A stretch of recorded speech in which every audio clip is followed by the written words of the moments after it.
Hi everyone, let's talk about AEW Grand Slam Australia. I thought it was a very decent show.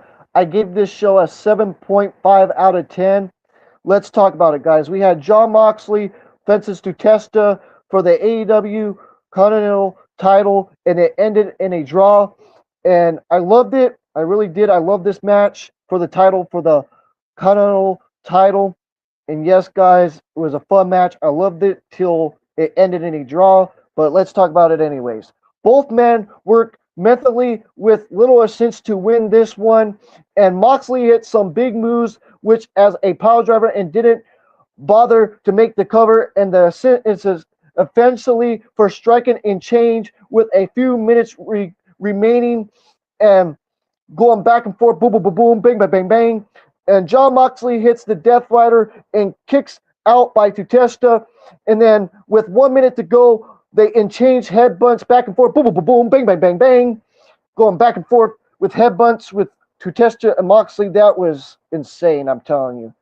Oh, that would hurt, I'm telling you. That stuff would hurt your forehead, I'm telling you.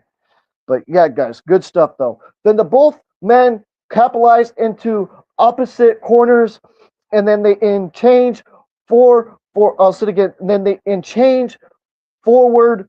They change forward, and Jon Moxley hammers a lariat and kicks out at one by Tutesta. Then the Alpha cracks Moxley on the jaw and kicks out at one by Moxley. Then Tutesta blasts a running knee from behind and then kicks out at two by Moxley. Then time runs out afterwards, and Moxley was frustrated at not winning. And then he shoved Tutesta in the face. So the Alpha answered with a risen fire driver to stand tall. And that's what happened right there, guys, in that match. Then we had Tekla and Chris Statlander's promo package after their strap match on Dynamite, and that night we'll remember as the night AEW became toxic, and Chris Statlander walked into Tekla's strap, and Tekla walked out as champion, and they took each other to hell, and Tekla loves it, and Chris Statlander threatened that karma isn't a bitch, and it's a killer, and that's what happened right there, guys. Really fun stuff right there, and I tell you guys, I hope Tekla holds the belt for 8 to 12 months. She's a killer, man. I'm telling you, Tekla, the Tekla, the toxic spider, man. I'm telling you, great stuff from the toxic spider. Then we had the AEW Women's World Tag Team Title match. Base of Wrath fences Mega Bads with Megan Bayne and Pesley Forward. I really wanted them to win, guys, but still, it was a fun match. Let's talk about it. Harley Cameron was on fire for the Aussie crowd because, Australia, is the Aussie crowd. Great stuff with Australia. Then she even hits an Australia destroyer on Megan Bayne, and the Babes were rocking for a pump kick to side Russian leg sweep combo in a backpack suicide, and kicks out by Megan Bayne, and Pesley Forward low bridge the ropes for Willow Nightingale to tumble outside on the mat, and Harley strapped her in a backslide pin to win, and that's what happened right there, guys, and that's how they won. And Harley Cameron strapped her in a backslide pin, and that's how the Base of Wrath retained the AEW Women's Tag Team titles and defeated Megan Bayne and Pesley Forward, the Megan Bads, and that's what happened right there, guys. Then we had a surprise, guys, with a surprise of Leon Cross. I'll say it again, Lena Cross, guys. I appreciate that. Yeah, Maria Shafir. I love Maria Shafir, bro. She is very, yeah, and she's a badass, bro. She's a badass. She's a badass, man. She really is. She's a badass. But anyways, like I said again, Lena Cross made a surprise appearance to bounce the Babes, and she slammed Harley, and Megan Bayne speared Willow Nightingale, and it seems that Leon Cross is allies with the Megan Bad. So yes, guys, she's with the Megan Bad.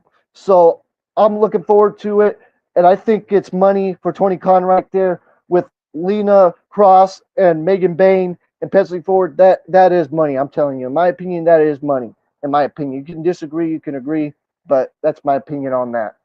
Then Ricochet warned Jack Perry that it is time to fold this feud, and Jack Perry better stop or else something bad will happen. And that's what happened right there. The whole thing with Ricochet and Jack Perry, you know what I'm saying? I've seen their matches already. They're pretty good in my opinion, but you know, we'll see when they end that story between Jack Perry and Ricochet. Then, then we have this match: Andrade Elo versus Hangman Adam Page. This was a great match. I wanted Andrade to win, but still, it was a great match, and I hope MJF retains the AEW World Title at Revolution and defeats Hangman. But if Hangman wins the AEW World Title, oh well, oh well. I hope that Swerve gets a chance, or somebody else, or Will Ospreay when he comes back from his surgery. But yeah. Anyways, that's my opinion on that. Okay, love you, man. I'll just say that. Love you, man. CJD, baby. Yes, sir. Yes, sir. Good show. Okay, so let's talk about it, guys. Winner receives world title shot at Revolution, and the action was equal part slugging and sweetness for eight. I'll say it again, for a sample, and Andrade leaps for a Toru outside, and Hangman caught him to the corner for a fallaway slam into the barricade, and Hangman went for the block shot lariat, and Andrade meets him in the center to hit his back elbow strike, and Andrade also hits a hammerlock DDT, and Hangman refers for a Deadeye pile driver. Yes, guys, a Deadeye pile driver as the Cowboy sits up for the Buckshot, and Don Callis runs down to distract the ref, and Hangman went into motion, and Andrade tried for a low blow, and then Hangman blocked to reverse it back for a kick to Cole Jones. Don Callis' plan failed, and Hangman sides up Andrade to close with a block shot for the win, and that's how Hangman Adam Page defeated Andrade. And the whole thing with the girl stuff, I think that was funny, with the girl taking the picture with Hangman, and then Hangman said, I'm married, I'm married, I'm married, I'm married. Oh, that was funny, man. That was funny. You don't see that kind of funniness in WWE anymore. You don't see that kind of funniness, in my opinion, in WWE anymore. But anyways, guys, you can put your thoughts on that. Then we had the hair versus hair match. I thought this match was, but it was a little fun, good spots in this match. There were some good spots in this match, but I thought the match was, you know what I'm saying? I'm not really into hair versus hair matches, but let's talk about it anyways. So Tony Storms and OC Orange Cassidy defeated Maria Shafir and Wheeler Yuta. They're great. Maria Shafir, like I was saying earlier, what Prince said in the comments section, guys. Like I said again, Maria Shafir is great and Wheeler Yuta, but you know, the whole thing with the hair stuff, you know what I'm saying? But let's talk about it anyways. Tornado Mix tag team rules, and the loser gets shaved bald, and the baby faces attack during the Death Riders entrance, and they brawled through the crowd, and Wheeler Yuta planted Tony Storms for a power driver onto the production box. That spot was good. That spot I liked. Then leader, I'll say it again, Lutheran, I'll say it again, sorry. Lutheran, the guy, you know, with Tony Storms, the manager, Lutheran, carried Tony Storms out, and Orange Cassidy was double teamed in the ring up on return from the break. And then Storms was back in the game, and then the closing near fall was Yuta blasting Storms with the running knee. Then OC pulled Wheeler Yuta off the pin in the nick of time on the finish, and OC dodged Wheeler Yuta, and Wheeler Yuta clobbered Maria Shafir with the running knee. Then Tony Storms dumped Wheeler Yuta on a German suplex and followed for a running hip attack, and then Tony Storms fed Wheeler Yuta to Orange Cassidy for a orange punch. Then Tony Storms finished the job with a power driver to pin Wheeler Yuta, and that's what happened right there, guys, and that's how they won. And Tony Storms finished with the power driver to Wheeler Yuta, and that's what happened right there, guys. Put your thoughts on that. Love Tony Storms. Prince likes Tony Storms as well, guys. He loves that woman as well. So yes, guys, if you thought he's against Tony Storms, he loves Tony Storms, my buddy. But anyways, guys, let's talk about it. The other thing, I'll say it again, Mia Shirakawa brought out the barber suit, and Wheeler Yuta bailed to Jon Moxley and told him, man up and honor the deal. And Mia and Tony Storms took turn cutting Wheeler Yuta's hair, and OC did the buzz cut on top, leaving the sides. And that's what happened right there, and leaving the sides of Wheeler Yuta's hair. And in my opinion, they should have shaved the whole hair. I'm sorry. It would have been better if they would have done a better job with the hair, dude. But, you know, it's just comedy stuff. So there you go with that one. Then Okada agreed to not interfere in Kyle Fletcher's match. And the Proto Okada right there, guys, and great stuff with Okada and Fletcher right there. And Okada said that he agrees to not interfere in his match. Then we had the match between Kyle Fletcher and Mark Briscoe in a ladder match. Oh my goodness, the spots were insane. Oh my goodness, this was my match of the night, in my opinion. This was the match of the night for AEW Grand Slam Australia, guys. Let's talk about it. So Kyle Fletcher defeated Mark Briscoe in a ladder match to retain the title, and highlights include Kyle Fletcher lawn darting Mark Briscoe into a ladder to bleed, and Mark Briscoe with a froggy bowl into the ladder bridge, and Kyle Fletcher with a powerbomb onto the ladder, and then Mark Briscoe with the J Drizzler, the J Driller on the ladder bridge, and Mark Briscoe hits the offense climb, but Kyle Fletcher scoops up to sense a brainbuster off the top of the ladder, and Mark Briscoe shows signs of life as Kyle Fletcher climbs, and Mark Briscoe plans a second ladder alongside to climb. Then they throw blows at each other, and Kyle Fletcher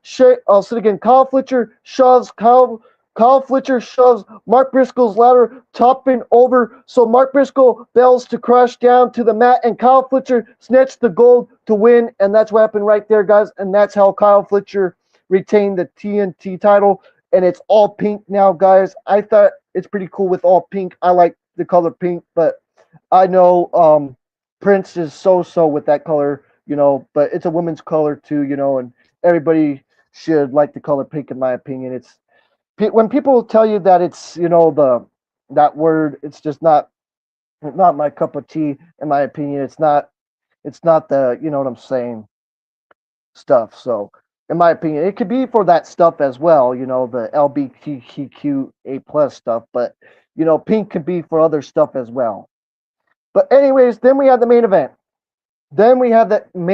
Guys, with Brody King versus MJF. A couple weeks back they had the the whole thing with the the whole government stuff with the what I'm saying. I'm not going to talk about that whole crap on my channel because it's not my situation, not my dang concern. But some of you people concern that stuff, and you guys should live in the good old days before all this crap started. So that's all I got to say with that one.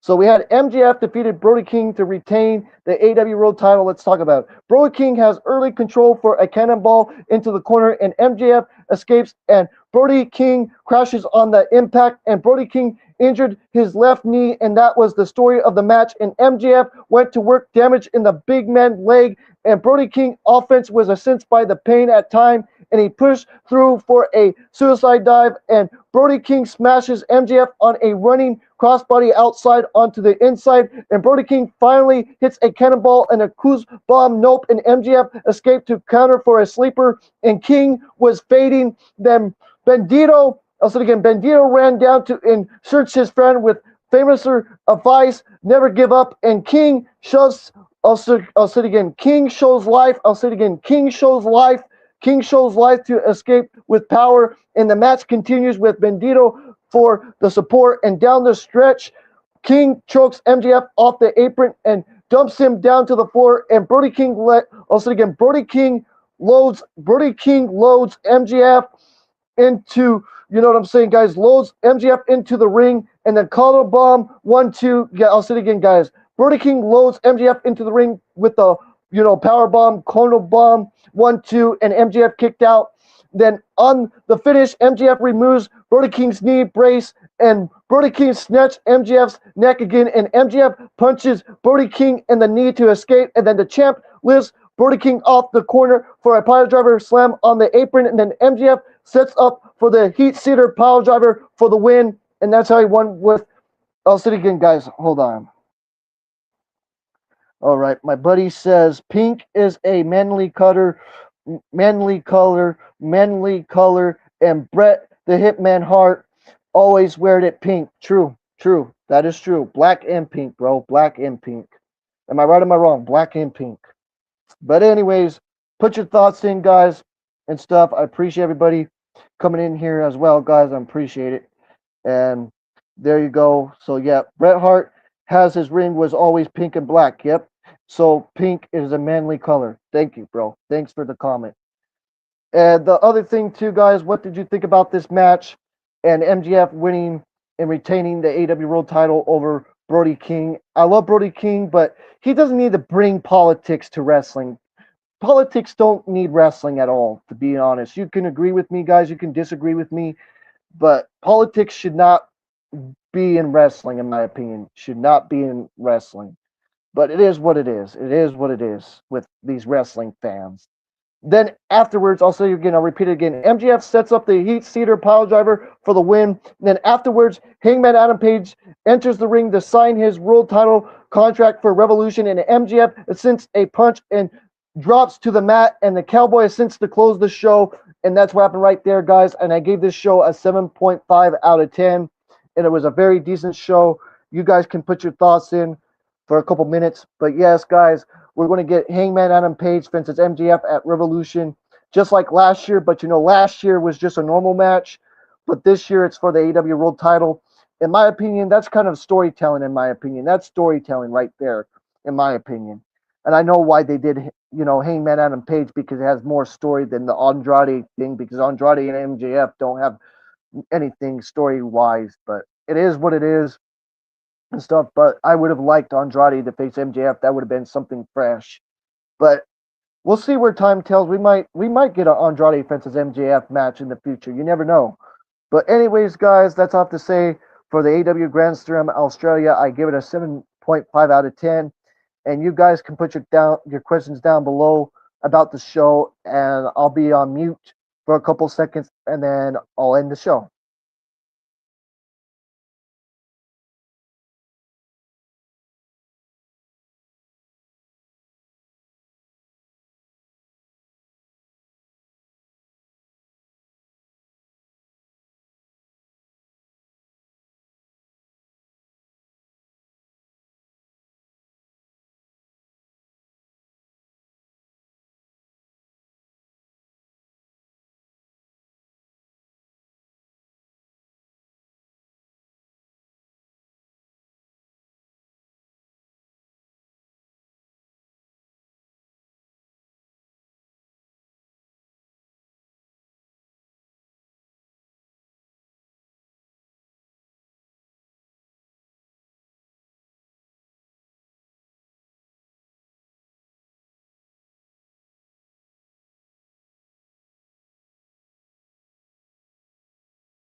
Another thing I have to bring up too, guys. I know I was going to be on mute, but I have to bring up another thing too. With the Jon Moxley and Tutesta match, I think we're going to get a rematch for that for the AW Continental title, and I hope Tutesta wins that AW Continental title. I'll show you guys my face reaction. Yes, guys, I will look forward to Testa winning the AW Continental title off of Moxley. I want him to win that title, but if Moxley retains, fine. But I would love to Testa be the person to become the AW Continental Champion. But we'll see. We'll see what happens if they'll add a rematch for that. This Wednesday we'll see Jimmy Hayter and Alex Winters debut. Um, Prince can bring up guys with the Bishop Dyer. He was in AEW a couple weeks ago. That's what happened. I was talking to someone earlier about that. So yes, guys, that happened about a couple weeks ago with Bishop Dyer, that he was in AEW. And then the other thing too, guys, the Inspiration, aka the Iconics, are in AEW now as well. And you know why they were there? Because that's their hometown, Australia, as well. That's their hometown, Australia.